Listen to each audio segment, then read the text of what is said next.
যোৱাকালি আমি এটা বিশেষ খবৰ সূত্ৰে লাভ কৰিছিলোঁ যে কচুদৰম অঞ্চলৰ কৃষ্ণপুৰ অঞ্চলত 3জন আৰ্ম কেডাৰৰ মুভমেণ্ট আছে আৰু সেইফালে তেওঁলোকে সীমান্তৱৰ্তী চুবুৰীয়া জিলাৰ মাজেদি তেওঁলোকে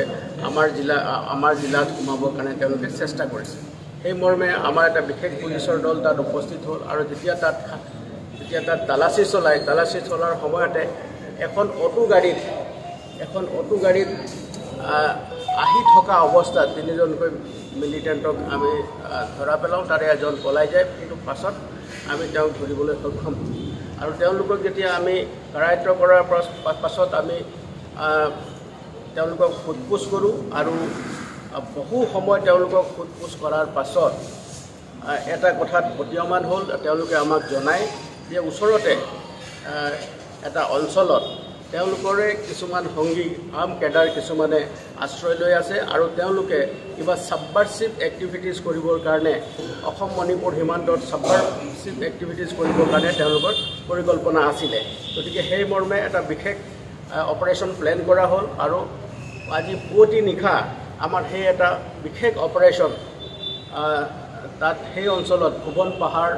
পাহাৰৰ পাদদেশত এই অপাৰেশ্যনটো আমাৰ চলিছিলে আৰু সেই অপাৰেশ্যনৰ কালত যেতিয়া আমাৰ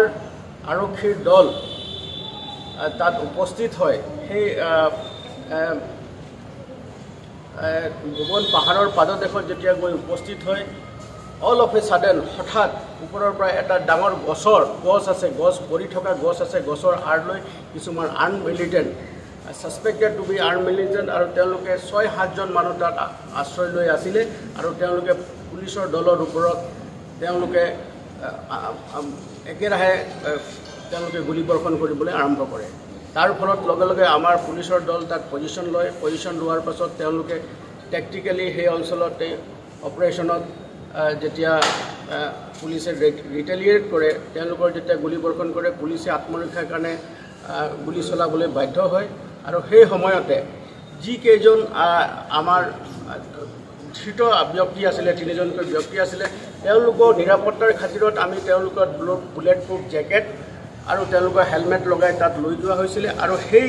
এক্সচেঞ্জ অফ ফায়াৰত যেতিয়া হেভি এক্সচেঞ্জ অফ ফায়াৰ যেতিয়া তাত চলিছে, সেই সময়ত তেওঁলোকে তাত এক্সপ'জ হৈ তেওঁলোকৰ গাটো গুলি লাগে আৰু লগে লগে আমাৰ 3জন পুলিচো তাত আঘাতপ্ৰাপ্ত হয়। 3জন পুলিচকো আমি ইতিমধ্যে তাৰ পৰা স্থানান্তৰিত কৰি অসম মেডিকেল কলেজত তেওঁলোকে শিলচৰ মেডিকেল কলেজত তেওঁলোকে চিকিৎসাধীন হৈ আছে আৰু 3জনকৈ যিকেইজন আৰ্ম কেডাৰ আছিলে তেওঁলোকক ইতিমধ্যে তাৰ পৰা শ্বিফ্ট কৰা হয়, সোণাই PHCলৈ শ্বিফ্ট কৰা হয়, সোণাই PHCৰ পৰা তেওঁলোকক শিলচৰ মেডিকেল কলেজলৈ শ্বিফ্ট কৰা হয় আৰু সেই তেওঁলোকক যেতিয়া তাৰ পৰা স্থানান্তৰিত কৰা হয়, তাতে এটেণ্ডিং ডক্টৰ 2জন চিকিৎসকে তেওঁলোকক চিকিৎসাৰ বাবে তেওঁলোকক এটেণ্ড কৰিছে, তেওঁলোকক মৃত বুলি ঘোষণা কৰে আৰু তাৰ পাছতো আমি গোটেই অঞ্চলজুৰি আমি চিকিউৰিটি ফ'ৰ্চছবিলাক ডিপ্লয় কৰোঁ আৰু সেই অঞ্চলত এতিয়াও আমাৰ বৰ্তমানলৈকে আমাৰ অপাৰেশ্যন চলি আছে আৰু ধৃত ব্যক্তিকেইজনৰ পৰা 2টা দলৰ পৰাই আমি 2টা AK-47 ৰাইফলছ আপোনালোকে দেখিছে আৰু 3টা মেগজিন আছে, এটা ছিংগল বেৰেল গান আছে, এটা পিষ্টল আছে আৰু পিষ্টলৰ মেগজিন আছে। তাৰ লগতে বহুতো আপত্তিজনক নথিপত্ৰৰ লগতে তেওঁলোকৰ পৰা আমি তেওঁলোকে ব্যৱহাৰ কৰা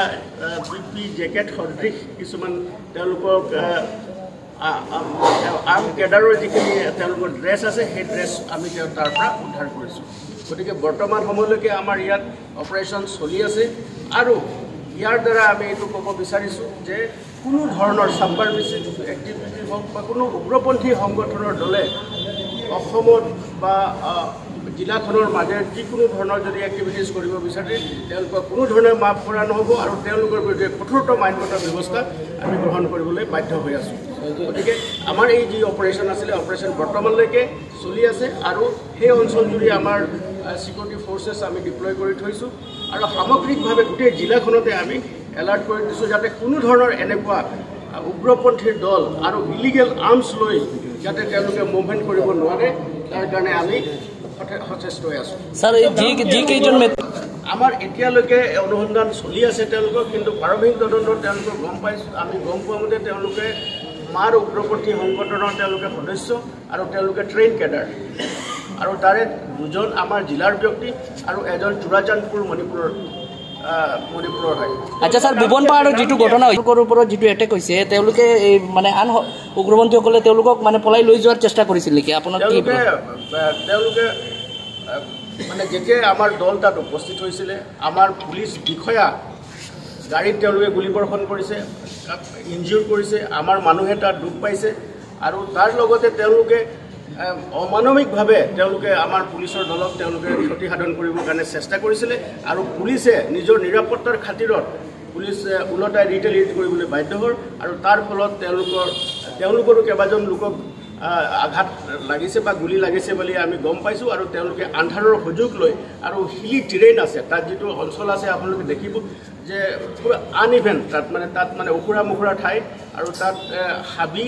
আৰু এই আনইভেন টেৰেইনৰ সুযোগ লৈ এই 6 বা 7জনীয়া দলটো তাৰ পৰা পলাই যাবলৈ সক্ষম হৈছে, আৰু সেই দলৰো কোনোবা ব্যক্তি 2-3জন ব্যক্তিক গুলি লাগিছে বুলি আমি গম পাইছোঁ।